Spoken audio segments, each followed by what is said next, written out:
دوران گذشته نیست، دوران قدیم نیست که خانم‌ها سرکوب شوند و خانه نشین باشند.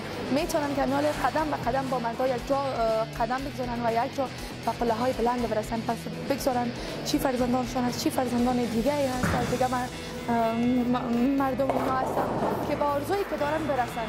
خب هر فکر کنم مرد جوان مثل خودم شاید تشویش داشته باشه، به خاطر از کازاتی اما فرضیش فکر کنم شاید قیتر شود. یک نظریه خودم است.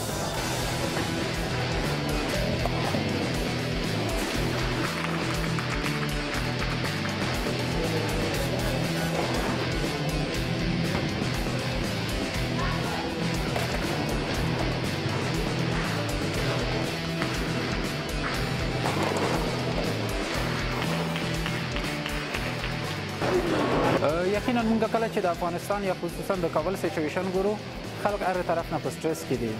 نو که دغسې یو ځای اوسي یا بالینګ اوسي یا هر کوم ورزش اوسي د نوجوانانو لپاره دا ډېر ښه ده چې یا بالینګ وي یا رزمي یا هر کوم ورزش وي چې دوی جوین کړي، فکر یې ورسره ریلکس کېږي او دوی فن هم ترېنه اخلي، ساعت یې هم تېرېږي. نو دا دوی ته ډېر یو مثبت ګام ثابت کېدلی شي. چې په دغې کې به زموږ څلور په نجونو کې څلور هلکان به د هغه دوه نورو پړاوونو د لوبغاړو سره یو ځای کېږي، بیا به لوبې کوي، بیا به د دې څخه د کابل لوبډله جوړېږي یا د پلازمینې د زون لوبډله به جوړېږي.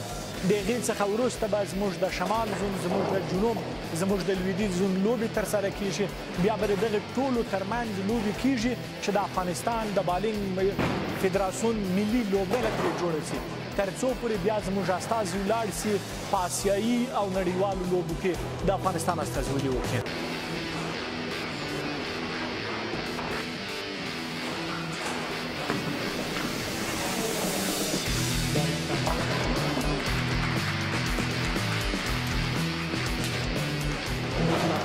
دا د بالینګ لوبه په افغانستان کې نوې ده.